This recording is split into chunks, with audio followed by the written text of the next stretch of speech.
Hello, good afternoon, good evening, good morning, depending on where you're joining from today. Thank you for joining our weekly live stream to talk about all things related to digital transformation. Today's topic that we're going to dive into today is how to stop being managed by your system integrators and how executives are regaining control or can regain control of their ERP and digital transformation projects. My name is Eric Kimberling. I'm the CEO of Third Stage Consulting. We're an independent tech agnostic consulting company that helps clients throughout the world with their digital transformation journeys. I'll introduce our guest here in just a moment, who I'm excited to have on the show to talk about this very topic.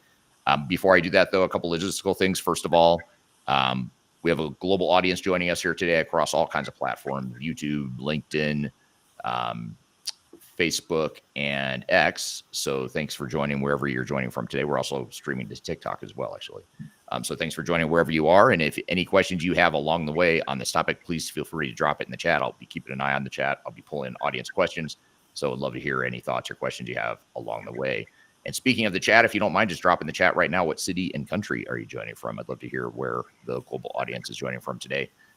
We've got my guest and I are on two very different continents, far apart. So it'll be interesting to see where the rest of you are as well. I'm in Denver, Colorado, in the United States, and my guest is joining us from London in the UK. So speaking of our guest, again, our topic is stop being managed by your system integrator, how executives regain control of ERP and digital transformation. Joining me to have this conversation is Stuart Robb, who's our executive vice president in our European branch of Third Stage Consulting. So Stuart, thank you for being here. Thanks very much, Eric. Good to be here. I'm in Ascot, actually, which is just outside London, near the racecourse. So Got it. Not quite central London at the moment. Yeah, the greater London area, which isn't very descriptive, as big as London is, as sprawling as London is. But thanks for being here today. Tell us a little bit, if you don't mind, Stuart, just tell us a little bit about your background for those that don't know you and your upbringing in the consulting space, the tech space, the Big Four consulting space, all that stuff. Yeah, sure. So obviously I'm EVP, Executive Vice President of Third Stage for EMEA. Working currently in a consulting firm, but hopefully with a slightly different aspect than you would get from the Big Four Tier 1s. I started in IT 42 years ago, and then eventually made my way in the mainframe world, joining or working with Anderson Consulting from about 1996, I guess, to 2000.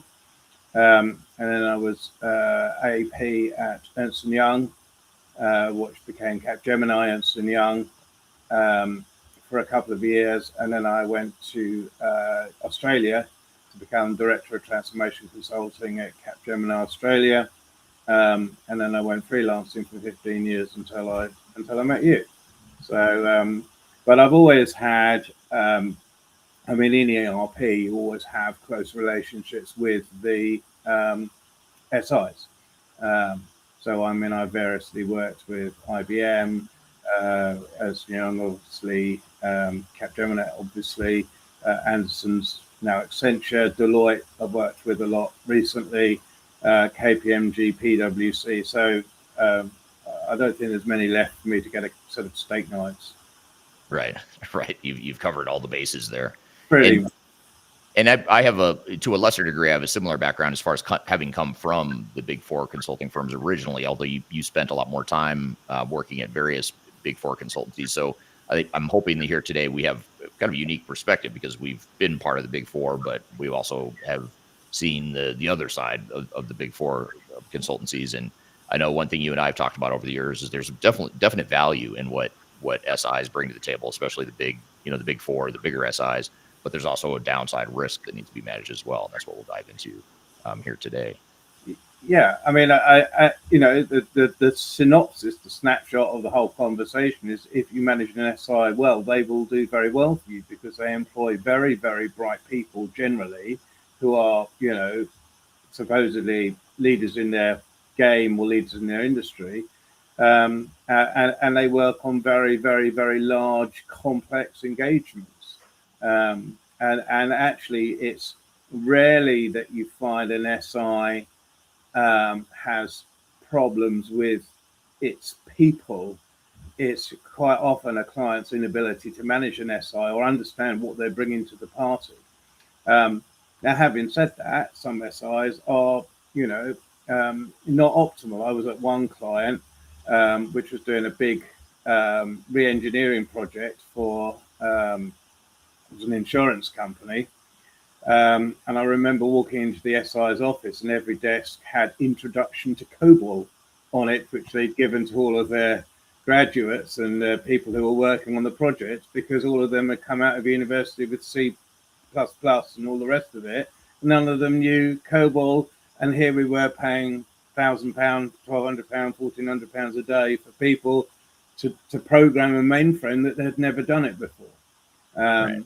So those are the kind of gotchas that you're gonna have to watch out for. But I mean, in general, on the 80th percentile, you're going to get good people.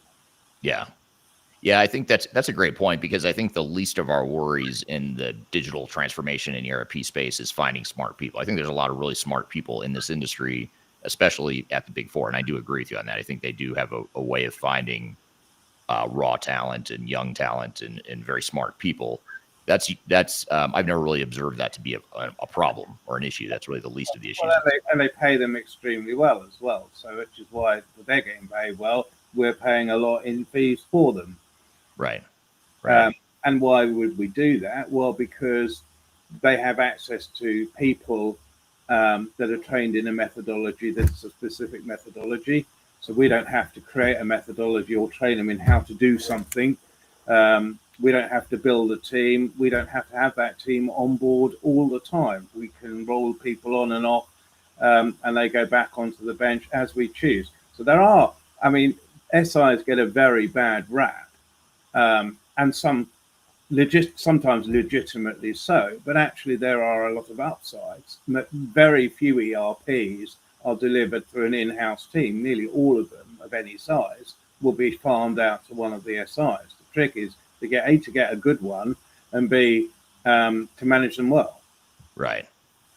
Well, let's start with the latter point you just made, the second point you just made around managing them well. Why? So if we've got smart people, we've got these credible, well-respected consulting firms out there, and not just the Big Four. I mean, you've got other top-tier providers that are well respected in the industry, and let's assume they've all got smart people, they've all got good methodologies. Why is it, or how is it, that organizations then manage to lose control of the system integrator and the overall project as a whole? Well, there's a whole. I mean, the thing is that usually it all starts going wrong right at the beginning. So you'll come up with a set of requirements. The requirements won't really properly articulate what it is you want. You won't have thought of all of the target operating model implications. 50% of it you might not even know the answer to, like what is our current state of our data estate, and how do we do that data migration. At the beginning of a program, you might not even know. So the smart people will do a reasonably detailed discovery, having decided on which ERP they're using, having selected LSI, based on a response to a set of requirements. The smart people will do a discovery before they ever get to a contract stage. So they'll do 3 months, and they'll say, right, you're our supplier in principle. We're going to see how we're going to work with you. We're going to see whether you're bringing on your A team. If you bring on your A team, we're going to get a key man policy on those people so that we hold on to them when you start delivering it. And you're going to find out everything we haven't told you and everything you don't know, so that when we do a contract with you, which is we call a statement of work, that basically covers the engagement in sufficient detail that you narrow the boundaries at which they can start straying outside of the brief. So a lot of organizations will just go, great, we've chosen an SI, let's contract. And they will sign the contract. The SOW statement will be rubbish or next to rubbish. It'll have massive gaps in it. And as with all the things, you contract in haste, you repent at leisure, right? And so start wrong, end up wrong. I think the other thing is you said the word lose control. I think what happens in my experience in most organizations is the organization cede control. Yeah, it's a good point and of clarification. and so they assume the SI will come in and run it for them. They have next to no commercial oversight. They have next to no delivery oversight, and then they get very surprised when the SIs run out of control. And it's because most people don't even understand what the SI is doing for them. I was on an engagement where every time there was a problem, the SI brought on another project manager. I mean, we had project managers, literally, there must have been one for making the team. There were so many of them. Right. And it's because the SI had a massive bench where it had recently had a project that had got stopped, and they had loads and loads of project managers on the bench. And the SI is there to get their bench off of their premises and onto your premises. So unless you're very wise to that, and unless you are really gating that whole process of onboarding and making it really clear what these people are doing, well, just put as many people as they can on. That, you know, it's the old Wolf of Wall Street, Wolf of Wall Street thing, isn't it? You know, my job is to take my client's money from their pocket and put it into my pocket. That is all they are there to do. Yes, they'll do some nice delivery, and yes, they'll give you a nice ERP, maybe, but that's not what they're there for. They're there to fatten their partners' wallets and Right. to make sure they're not spending money on people that are not on client sites. And you are the gatekeeper. You vet who comes on. You decide whether they're any good. You send them home if they're not. It's all in your power. And most organizations just don't exercise it. They just give it all away. Say to the SI, click on. You know, it's nuts. Well, it's the easy answer on paper because you're the expert, right? You're the expert. I don't do this every day like you do. I want you to do it right. So I'm just going to outsource this whole thing to you, which there's some merit to some degree of that. But I think if you go too far that direction, you're right. You're just going to have a conflict of interest. I mean, I'm doing an engagement at the moment. It's quite complex with an SI. I've got multiple dimensions to it. The SOW for just the one stage we're doing at the moment is over 150 pages. Wow. And it goes into precisely what the scope is and what it isn't. It lists every interface, every bank account, every legal entity. It covers every geography. It covers all the headcount in the geographies. It goes on and on and on and on and on. It's like the perfect project initiation document. In fact, that actually is what it's based on. But the most important thing it has, and I find it baffling, and I come across this time and time again, it has a list of deliverables from each stage or each phase that you can measure. You can measure for quality and you can measure for cost. Every deliverable is broken down by cost. Now, some people say, actually, well, you know, that's far too much effort, and the effort to put that together is onerous. Well, that's why we do a 3-month discovery, because it's building the SOW in a partnership effectively. But there is an alternative way, which I've also used successfully, but it carries a much larger risk profile and generally tends to serve outsourcing style engagements rather than delivery engagements, which is actually, you don't bother with an SOW at all. You just say, the solution that you deliver must produce these business outcomes. So let's say if it was a telco, you must be able to go on, order a phone, add the accessories, create the price plan, have it delivered to your door, and it must be, when you switch it on, it must automatically enable and activate. And your UAT is against that outcome. It's not against a billion business requirements. Yes, there are loads of business requirements about administration and fixing somebody's bill if they've cocked it up or whatever. But the implicit business requirement is you can either provision a phone or you can't. If you can't, you're not getting paid. If you can, happy days. There you go. So either way works and either way doesn't work. It just as I said, you have to kind of navigate your way through the engagement to decide which way you want to go. Lots and lots of detail, or almost no detail at all, and just nail them on business outcome. Right. Right. No, that's great. And it's a great point, because the other issue is that even with all that detail early in a project, a lot of times you don't know enough Yeah. about the project, all the assumptions and the scope. A lot of times you don't know enough because you haven't done the due diligence. You haven't gotten into discovery, requirements gathering a lot of times. Yeah. That's, I mean, it's a multi-step process. So, as I said, when the current engagement I'm working on with a client at the moment, and I'm sure Deloitte won't lie me telling you that it's Deloitte.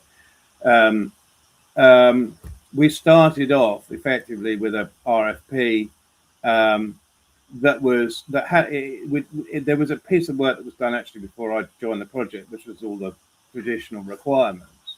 But at the point we were engaging, I just said it's perfectly simple. I want a working version of D365 for this business. That's it. You'll get paid if it works. You get slaughtered if it won't. And then they did the discovery. And then when they'd done the discovery, we had our 150-page SOW, and we had lots and lots of stage gates, lots of detail in how it would be delivered, how it would be paid, and there's a concept called burn down, which we'll talk about in a little while when we're talking about what good governance looks like. But it was effectively a multi-step contracting process. So business outcome first. Can you deliver this business outcome? Yes, we can. Good. How and how much is it going to cost? Step 2. right. Yeah. Yeah. These are some good strategies to manage all these moving parts. I want to turn to the audience real quickly. Thanks for chiming in. Those of you that have chimed in so far on where you're joining from. Someone on YouTube is joining from Stellenbosch, South Africa. Beautiful country. Thank you for being here today. Darian joining on LinkedIn says, good morning. Thank you for that, Darian. And then Graham R56 on YouTube joining from Cape Town, South Africa. So a good South African contingency here today. Here's a question that came up a little bit earlier in this conversation, Stuart, and this is from Ken on LinkedIn. And this is something, this is in response to, I think, to a comment I made about young talent. But Ken says, why is the word young always used in the same sentence with good talent? Why isn't the experienced talent held in the same esteem, those of us with tacit knowledge along with explicit knowledge? And that's a great point. And that I in no way want to suggest that people with experience are not talented. I think my point was more about the youth of some of the big four consulting firms, and not so much older people or more experienced people don't have it. But it is a good point. It is worth talking about is, how hard is it to find people that actually have experience under their belts, people that don't have to come in and read the training manuals like you were talking about, Stuart? Yeah, how hard is that to find? I have to be very careful what I say here, because there's all sorts of employment laws and things like that I can't tread it too carefully on. I've never known you to have a filter, so why start now? Oh, no. We're not allowed to have ageism at all. It has to be completely agnostic. So quite rarely you'll get a CV where it won't say the person's age at all.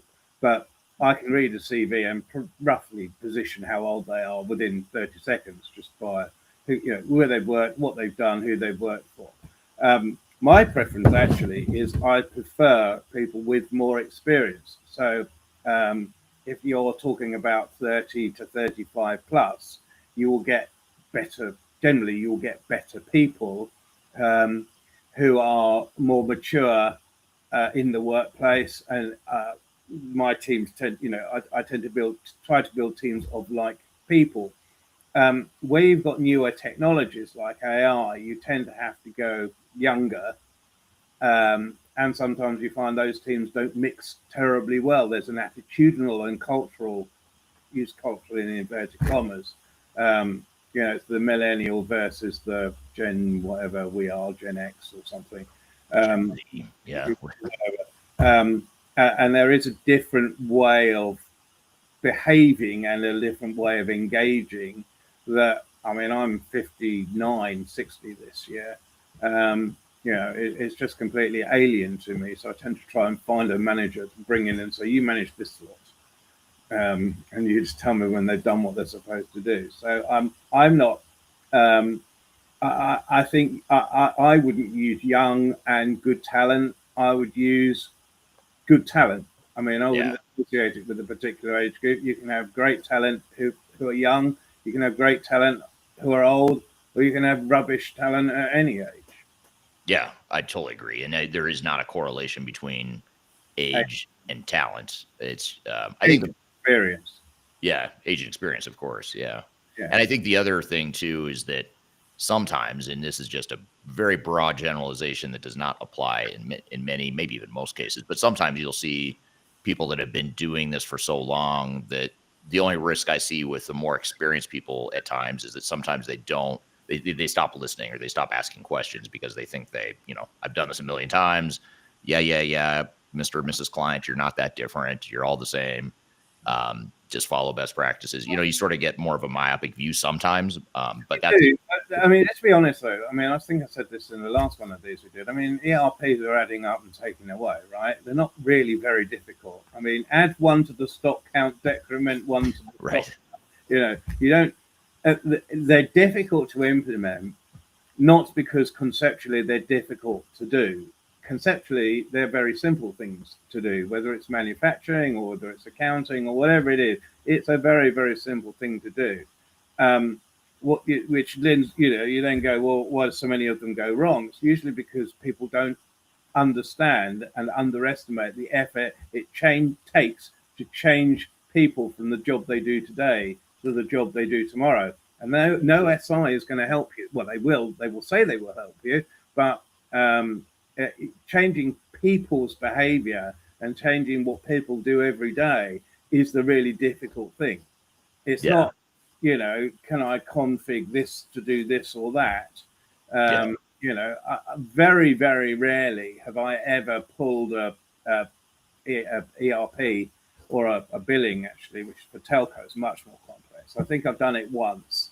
And that's because there was a misalignment between two systems calculating VAT. It kept coming up with different numbers in both systems because of a rounding error and therefore giving the customer the wrong offer.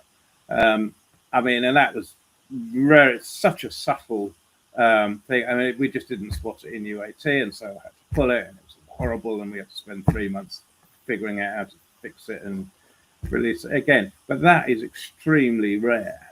Right. The normal thing that goes wrong is the client loses control of the scope, or the costs start running out of control because all sorts of things start being surfaced that we didn't think about when we started, and we didn't put in enough contingency, or quite rarely does it go back to the technical implementation. As I said, it does happen now and again, but it's generally quite rare.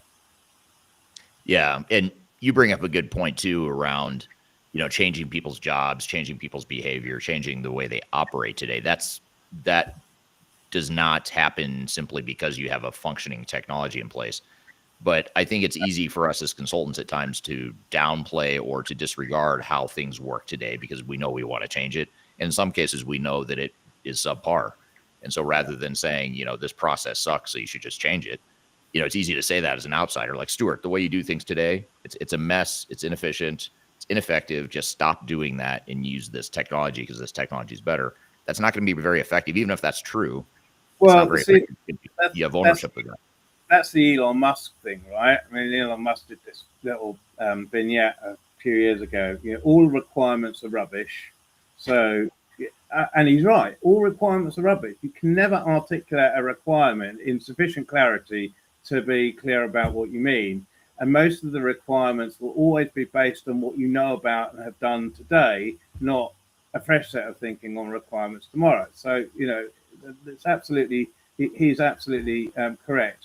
And actually, he's also correct that probably 30% of things that businesses do, they should just stop doing altogether because they actually add no value. So, do they add customer value? Do they add revenue or profitability? No. Are they statutory required? No. Stop doing them then. So there are, we can take those lessons away. But I think the other thing is that there's a tendency to believe that NSI prioritizes technology rather than business outcomes.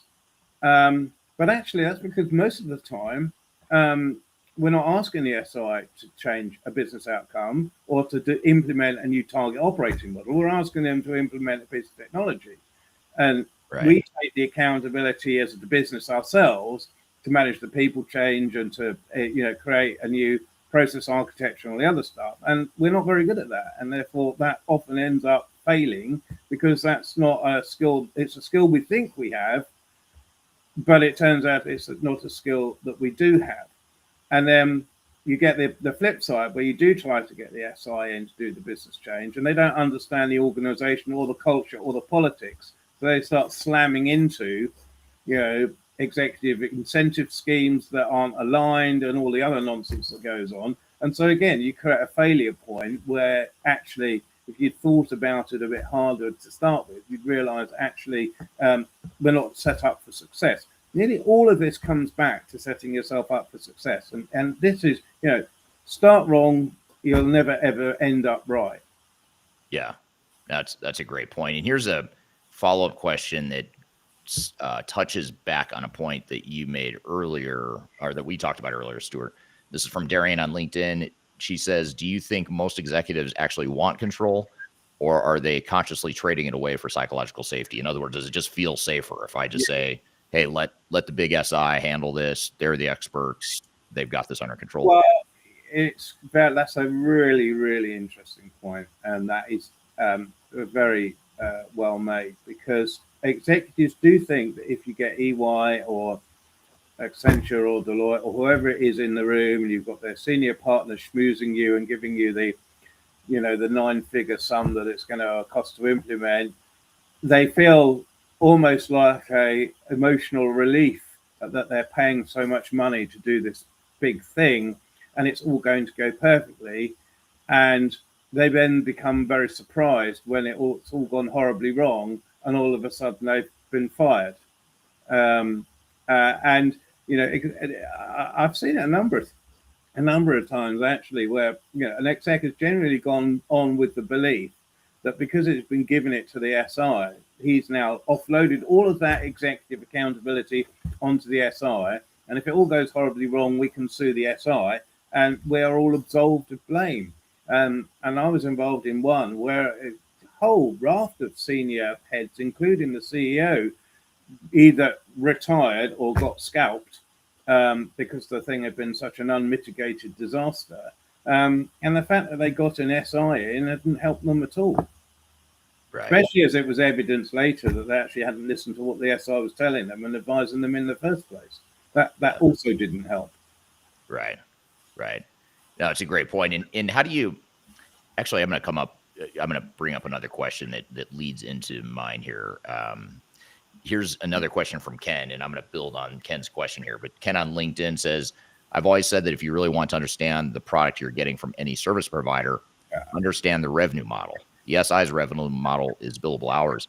So my question for you, Stuart, just to build on this is, so going into these relationships that there is an inherent conflict of interest, because you think about it. I mean, the longer you take to implement technology, or the longer this project takes, the more overruns you have, the more change orders you have, the more your system integrator benefits. And it's hard for me to think of a good example of something comparable where there is such an inherent conflict of interest between customer and supplier, but yet here we are in the tech space where it does exist. How do you manage that? How do you navigate that conflict of interest? I mean, I do it in two ways. One is I do it in a number of ways. One is I nail them on the business outcome for a particular amount of money, and there are all sorts of revenue models that you can put in place.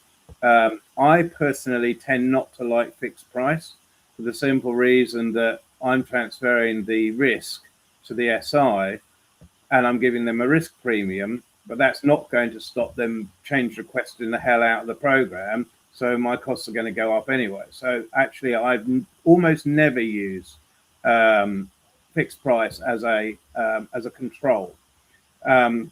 What I do is one is to catch time and materials. So I hold the contingency. but I rigorously manage the delivery of what they're doing. I don't micromanage them, but I will give you a good example of what I will do. So let's say we've got 5 sprints. I hate that agile term, but it's useful in this context. Let's say we've got 5 sprints, and then we've got a testing and UAT and deploy. So each one of those sprints will have a specific set of outcomes, which we can define in our statement of work. It will have a cost, which is basically the aggregation of a number of man days by a number of resources to produce that deliverable. And then that deliverable will need to have a quality threshold. I call it the Holy Trinity: cost/resources, deliverables, and quality. So at the end of that sprint and through the sprint, once a month, once a week, usually once a month, I will get a burn down chart. And the burn down chart is on something called earned value. So earned value is not how much we've spent. Earned value is how much we've spent versus how much we've delivered. So if halfway through the time I've spent half the money, but I've delivered half of the number of deliverables that I was expecting to deliver, and they're of acceptable quality, I am on target. If I have spent 75% of the money and only delivered 25% of the deliverables, and of those 5% they've got to redo at their own cost, well, I'm massively behind. Right. And you can also use this theory in other ways as well. So on one project, not this one actually, but on one, we were under burning. So I was expecting a graph, let's call it a 45-degree angle, and we were only actually tracking up at about 30 degrees. And I knew, therefore, immediately, without even having to go and look, that we were under delivering, because we couldn't possibly be delivering what we had planned to deliver by this point if we're under burning. Because it just means we either haven't got the right number of resources on board, which for an SI is unlikely, or we haven't got enough material to feed the SI machine. So we haven't worked out how X is supposed to work. We haven't made a decision on Y, X, Y, Z, whatever those issues are. And all of that is slowing the SI down. And therefore, the actual amount of money spent that they're spending is less than we had anticipated. So burn down is earned value burn down is an excellent, God-given, golden way of managing and tracking whether or not you're on track on a program or not. I don't do these now without having some form of burn down report. Yeah, it's a great point. And it works really well for like in the construction industry. I know aerospace and defense, a lot of times will do it. Yeah. It works. That's why they do it, is because they're such big, massive projects that they don't want to find out 90% of the way in that they're actually only 10% of the work is done. Yeah. Right, exactly. The thing is, the trouble is, okay, we are incredibly amateurish in IT. I mean, construction has been done for 2,000 years, right? And so is defense, probably longer than that. Okay, we've been doing this for 50, and it shows, because we don't have an industry-wide discipline. We don't have quantity surveyors. We don't have, proper, what I would call architects who can, work with the QS and work with the main contractor, the general contractor, to actually, develop plans that are robust. I mean, construction projects go wrong too, but it's quite rare that a building falls down because it's not been constructed right. Whereas it's quite common that a piece of technology, an ERP or an HCM or something, blows up because we've not been following a good set of disciplines. Right. Yeah, that's a really good point. It never occurred to me that IT's relative lack of track record and immaturity compared to other industries might be part of the problem. That never occurred to me until just now. Talking about construction that's been doing this for a long time. And, I think if we treated these projects more like we would inherently and intuitively treat a construction project, we'd probably do a lot better. Because if you think about all the things you should be doing with a construction or you should be doing with an IT project, you would absolutely do in a construction project. So things like you don't just hire a subcontractor in a construction project, like a plumber and electrician, just have them go do whatever they need to do, and they're just going to bill you by the hour without any sort of direction or business outcome, as you would say. Yeah. But yet that's what we do in IT a lot. It's nuts, right? It is. And the outcome is entirely predictable. Yeah, we know what's going to happen, and then we wonder why. And then you and I sit here having these conversations. Why do these projects fail so often? Well, because they're not. Maybe it's because we're not running them well. Manage them properly. Yeah, exactly. We're not running them right. Exactly. There's a couple longer comments. I'm going to try and condense these if I can. This one's from Laik on LinkedIn. I'll just get to part of your question here, Laik, because I think your first part is really good. I'm sure I've said this before, but the reason I keep saying be your own decision maker is simple. In a lot of transformation programs, there's no real decision maker in the room, or there's no one who can challenge the SI, ask the hard questions, and say, hold on, prove it. That's the real problem. That prove it is the most, I mean, I use trust but verify. And there are two aspects to that. One is the vendor management side, which again, organizations tend to do extraordinarily badly with SIs. So, you know, just the simple stuff like tracing what's been delivered, tracing how the money's being spent, tracing whether people on the SI are being productive is done, you know, much worse than we would do if a builder was building our extension. You know, if the wall is crooked, we look at it and get a spirit level and say, well, that's crooked, take it down and do it again. We very rarely get down to that level of intrusive management. And it's true to say that you shouldn't have to, but, you know, for every 10 things they tell you, you should check one, right. You know, because it's just good practice.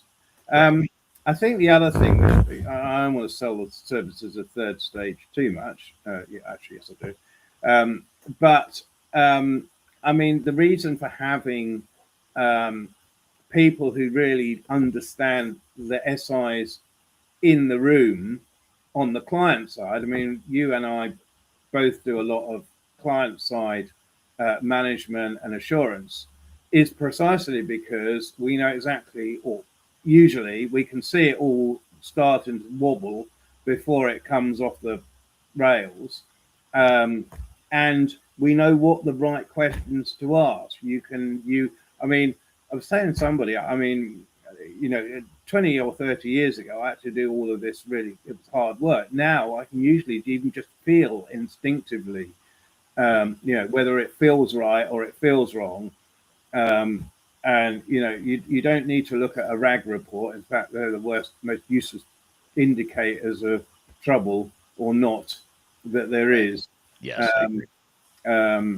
Because you can, it's very interesting. I had this with a client. I was speaking to their group internal audit, and they were saying, well, your RAG criteria are not consistent. Your work stream is reporting red, and yet your report to the main board is green. So how do you reconcile that? And I went, well, there's dozens of ways I can reconcile it. The question is, why is the work stream status report red? Is it red because they're not failing to deliver? Is it red because they're off budget? Is it red because they're not getting business engagement or resources? So what does that red actually mean? And then is that having any impact on the actual critical path or not? And does anybody even know what the critical path is? No, they didn't. And then you can say, so I have an objective to separate this company by the 1st of September.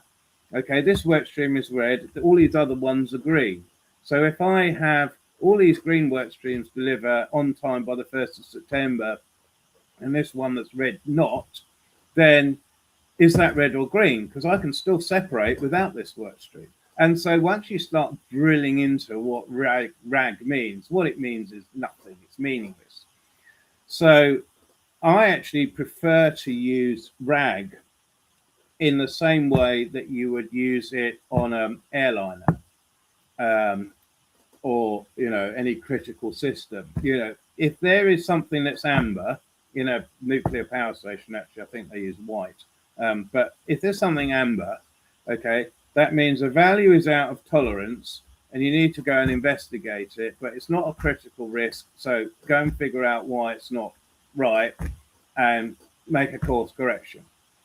If it's flashing red, it's a master caution. That means the gear's not come down, you've dumped all your hydraulic fluid, or you've run out of fuel. In which case, that is a critical issue. Intervention is immediately required to course correct. And so you should be spending all of your attention on finding out what the problem is and going through what in airplanes they call QRF, a quick reference. But the problem is that even boards over rely on RAG to tell the truth. And there is no objective truth in RAG. It is just a sense of an alert for action. Right.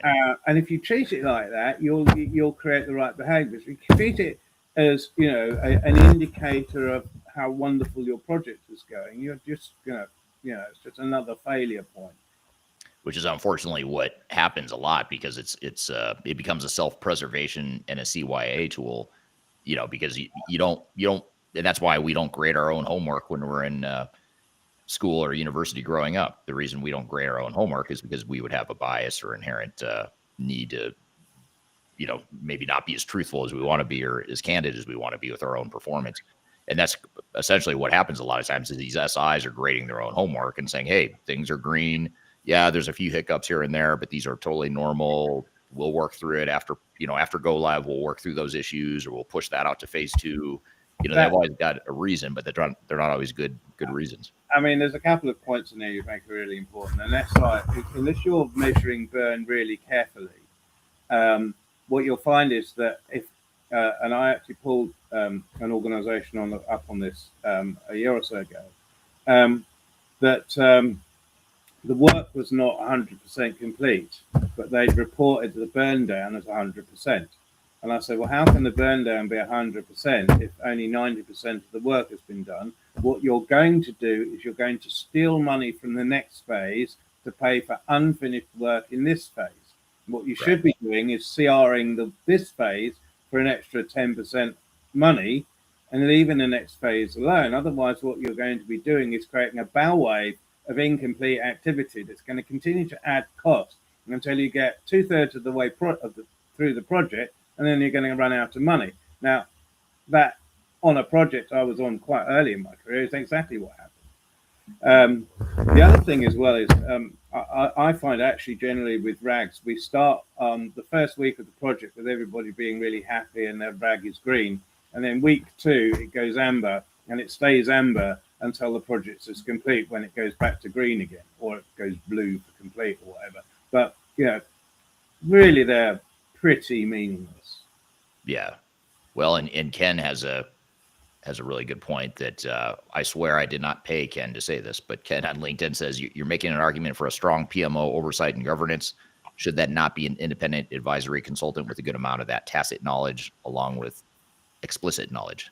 And if Ken wants to send me his contact details, I should make him an offer he can't refuse in that exact regard. Right. I mean, that's why we exist, right? That's one of Third Stage's biggest planks of business in Europe, is doing precisely this. We do PMOs, we do, I do private equity and separations, but I manage SIs all the time. So whether I'm managing them directly or whether I'm providing the assurance, that's a good plank of business that we do in Europe.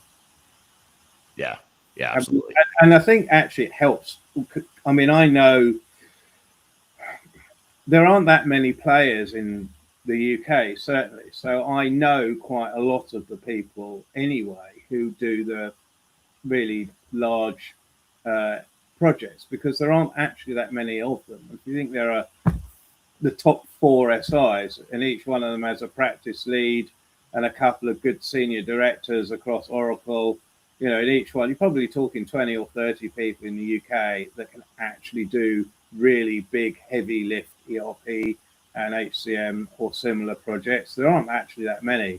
And so you tend to know, even from the individual, who are you dealing with? How did they do it the last one? what are the things to watch out for. And again, that's a behaviors and cultural thing that you can't teach somebody, and there's no checklist that can give you that. You just know, right? Yeah.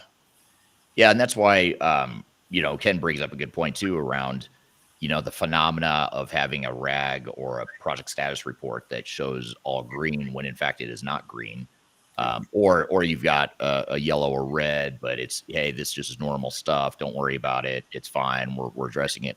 Sometimes it's true, but a lot of times it's not true. And if you have someone who is objective and independent and isn't worried about hurting anyone's feelings, then you're going to get a more candid outcome. I know one thing we struggle with as a company, if we're being candid here, is that sometimes when we're working with especially the bigger SIs, is they'll downplay our assessment. If we say something's a risk, they'll say, yeah, but that's not a big deal. We're the SAP experts, we're the Oracle experts, whatever, Microsoft, whatever the product is we're implementing. We're the experts. These guys are third stage or independent. They're tech agnostic. They don't really understand that this is just normal. This is a normal process. And it's like, well, yeah, but that's not a good excuse to to fix it. I tend to try wherever possible, especially when I'm doing things like assurance, I try to deal in facts, things that I can prove. Right. Sometimes you will present an idea and it will not, you won't be able to back it up with evidence. It'll just be a feeling, and that's okay. But as far as reasonably possible, will use the example. They've said they've done 90% of the work. They said they've done 70% of the work, but they billed you 90% of the money. So there's a 20% gap. Now you can call that red, amber, green, or you can call it Fred or Charlie. I don't really care what you call it. There is a gap that they have not addressed. So it's not, oh, this is what normally happens in a project at this stage. This is, there's a clear differential between what they should have delivered and how much they should have charged and how much you have been charged. It's as simple as that. Now, the good vendor manager will be going back and saying to the SI, okay, you've done this and done that, and they'll find 50 million excuses under the sun as to why it's the client's fault and not their fault. And you go, it's all very interesting. So what are you going to do about it? And the what are you going to do about it question, you have to get to the right level in the SI before that question gets answered properly. Usually the partner or the senior partner, right? But eventually you'll get to the person who'll go, yeah, our mistake, or we think it's 50-50, us and the client will take 50% of the culpability, because they have an interest for these things to be successful too, and they make a minimum 50% margin, normally between 75 and 80% margin on these. They have got lots of fat in these deals, and they put a risk margin, and they put loads of line items in, unless you're really on board. I remember there was a budget I was given once. I might have told you this before. Budget I was given once, and it had 50,000 UK pounds in it for CSL, and I inherited it from somebody else. And we got to the end of the program, and I went, "What is this CSL?" And nobody knew, and I hadn't spent anything. So I phoned up my predecessor. I said, "What the blooming hell is this CSL?" And he went, "What's the Carling Stein Lager Fund? If it all went horribly wrong, I'd have spent out of that. And if it all went brilliantly, then we were going to go down a pub and go and have loads of Carling Stein Lager." I went, 50 grand. Right. But, hidden contingencies, right? You will create a deliverable that you'll add 10% onto the cost of the deliverable, because there's your 10% contingency. I mean, you can hide contingency everywhere, and SIs do. Why wouldn't they? I do, and I'm client side. Right. I have a big line that says contingency. I know for an absolute fact that as soon as the project gets a bit tricky and the board don't like the number, they're going to get a red pen on that and divide it by 2. So I have the contingency I can afford to give away, and then all the hidden contingency that's spread everywhere else. Right. Those are great points. So before I ask you this next question, Stuart, one thing I want to share with the audience is we do have a guide to selecting and managing your system integrator that I encourage you to download. You can find that by scanning the QR code right here on the screen, or I'll drop it in the comments below as well. But if you download that off our website, it's a free resource. It gives you some advice on the things to look for as you're trying to define or evaluate your system integrator, as well as how to manage that system integrator appropriately. So I'll leave that up there for you for a moment for you to let you scan that and peruse that offline once we're done here. But in the meantime, Stuart, and another question that I have for you is, are there certain activities that should never be delegated to a system integrator, or on the flip side, things that absolutely should be delegated or relegated to the SI's responsibility?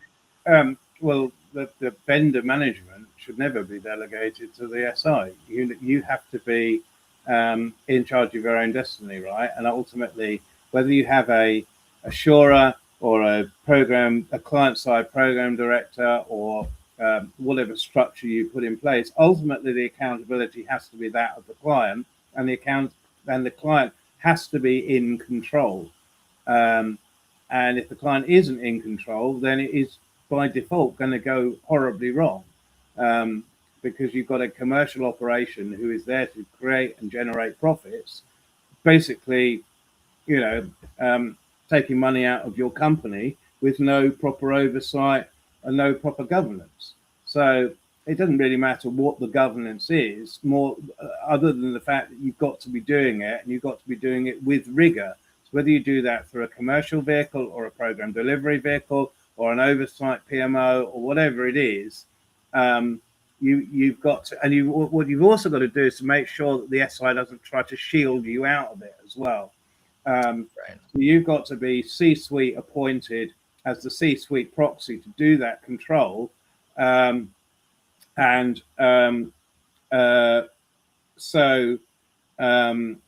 that C-suite proxy is managing the SI, is controlling the spend, is managing the scope, is making sure people are not coming onto the program left, right, and centre, start billing for doing God knows what. And that's your responsibility as the client, to make sure that control process and control mechanism is in place. I mean, Graham R56, sorry, says delegate to the SI, poacher becomes gamekeeper. Well, yeah, actually, I consider myself now to be the gamekeeper to the SI poachers.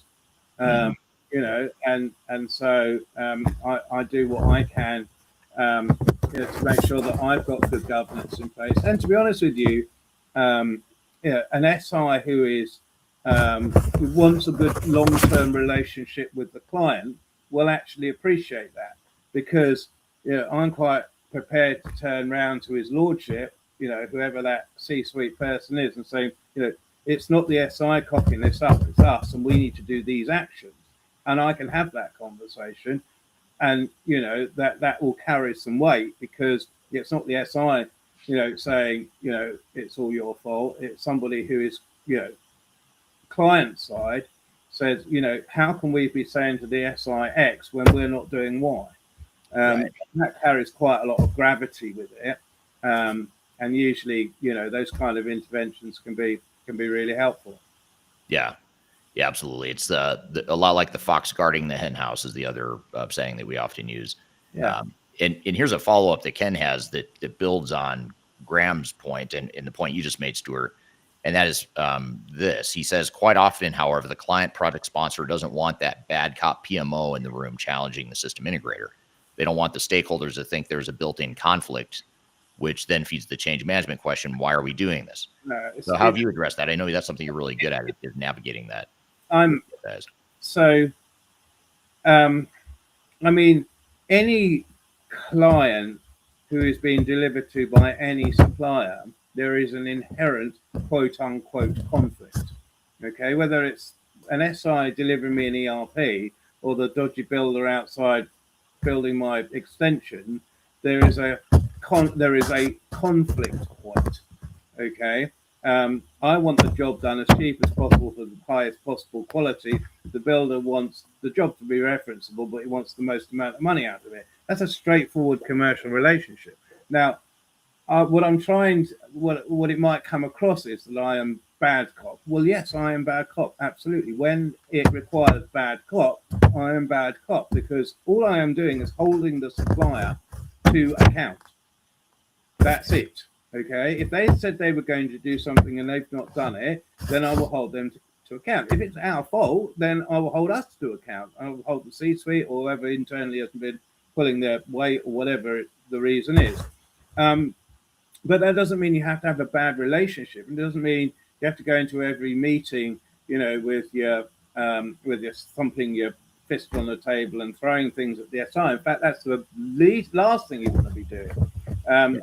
There's a great. I was taught by a guy who was actually the general manager of Ford purchasing in Europe, part of the Chartered Institute of Purchasing Supply, and he said actually the way to get the best out of a vendor is to be warm but tough.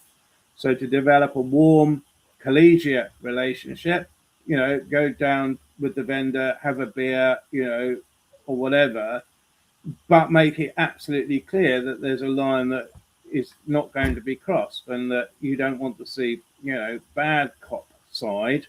And if it comes to that, you will just hold your ground and you will just be tough, and you won't go.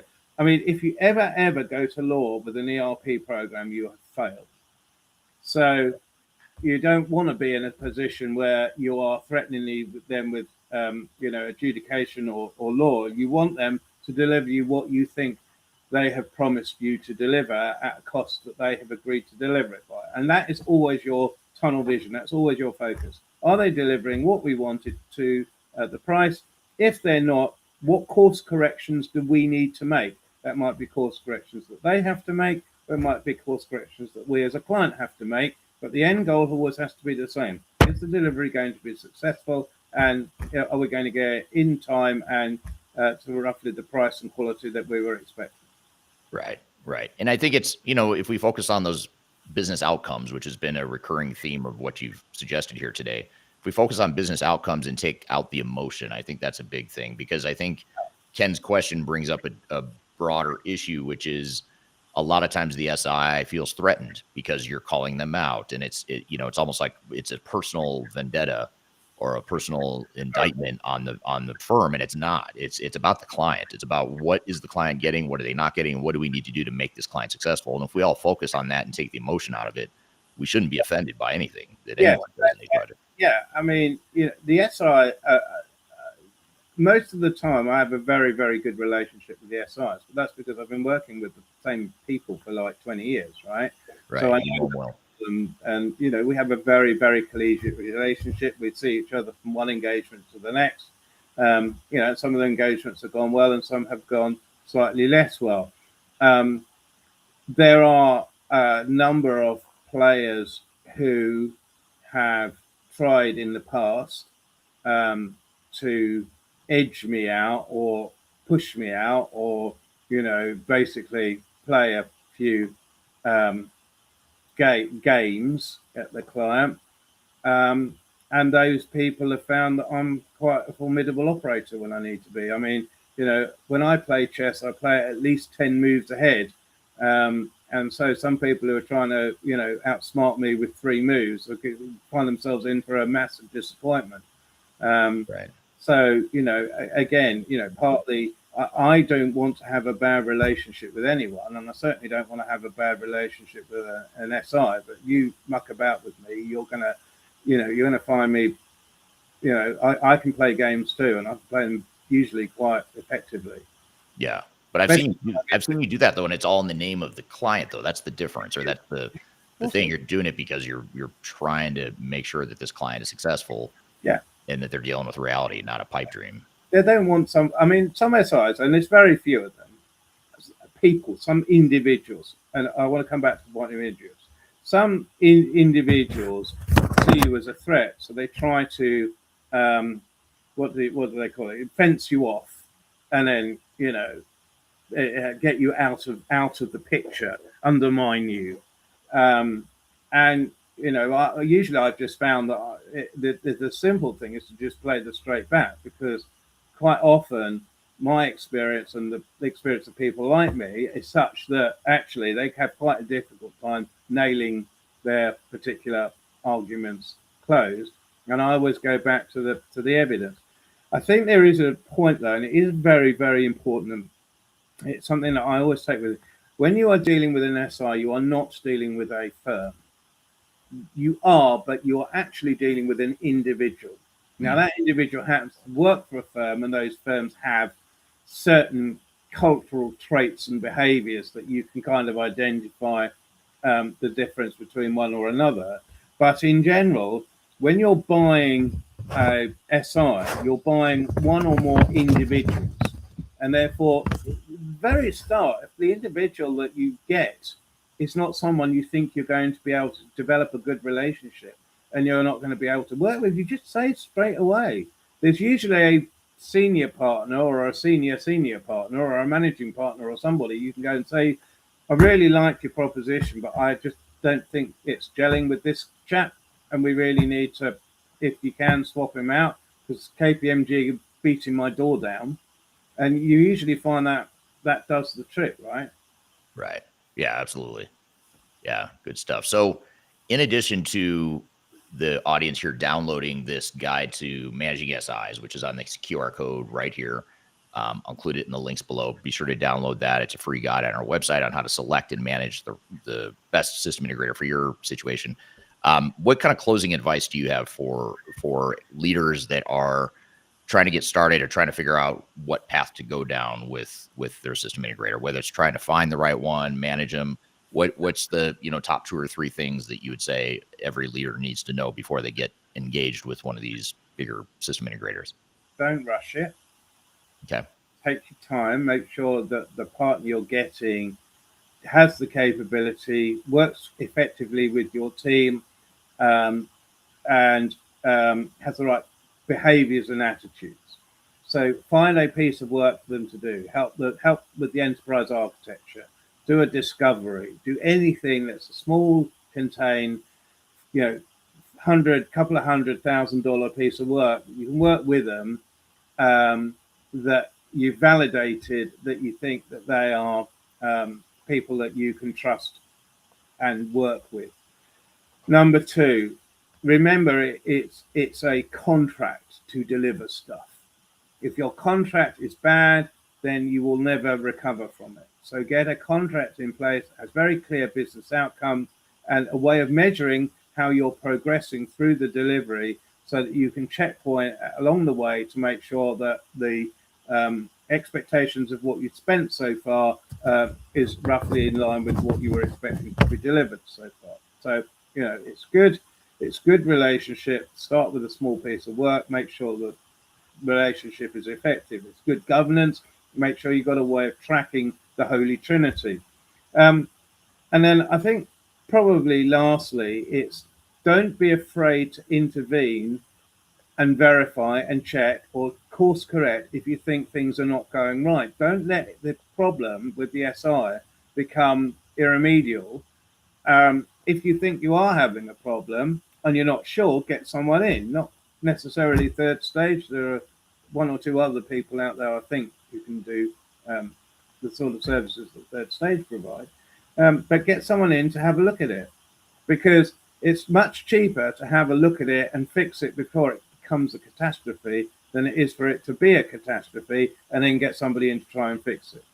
Yeah. And I think that might be the most important tip you've made throughout this conversation, or the most important thread that you've touched on, which is, no matter what, no matter how much you like the SI, no matter how good the system integrator is, don't cede control without having that trust but verify governance and mentality in place, because ultimately you do have to manage them just like you would any contractor, just like you would manage, if you were going to have a house built, if you or I were going to have a house built, going back to the construction analogy, I highly doubt either you or I or anyone listening right now would say, okay, we're going to hire a contractor and just tell them to go build us a house. And we're going to trust them because they're really good at what they do and we like them and they've got good references, they're a good name, blah, blah, blah.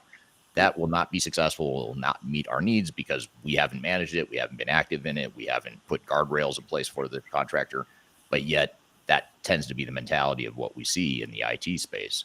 is that we'll just cede control. We won't put governance in place. We'll let the SI manage us rather than us managing the SI.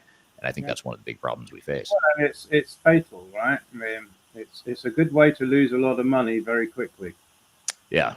I always look at the discipline that some of our clients have when they are going to do another big capital investment. Like they're going to go acquire a company, they're going to build a factory, they're going to build a new distribution center. The amount of discipline they have in those sorts of projects is totally different than the lack of discipline that you see in IT projects. Yet the price tags are the same. The risk profiles are arguably even higher for IT projects, yet we manage them a lot looser. Absolutely baffling. And as I said, it's not that we can't do it. It's the fact that there's no industry imperative that that is the norm. It's the exception, not the norm. And it shouldn't be. And it is what it is, right? Totally agree. Well, thank you for being here, Stuart. This was a really good conversation. I appreciate you taking the time out, especially on a holiday week like this. So I thank you for being here. And thank you, everyone. Yes. Happy holidays to everyone listening. Thank you for being here today. We'll be back again next week, same time, same place. I hope wherever you are, whatever you celebrate this holiday season, I hope you enjoy time with family and hope you get a little bit of downtime, a little bit of time to rest, and look forward to seeing you next week. So have a great week, everyone, and we will see you next week, same time, same place. We'll see you all soon. Take care. Thank you.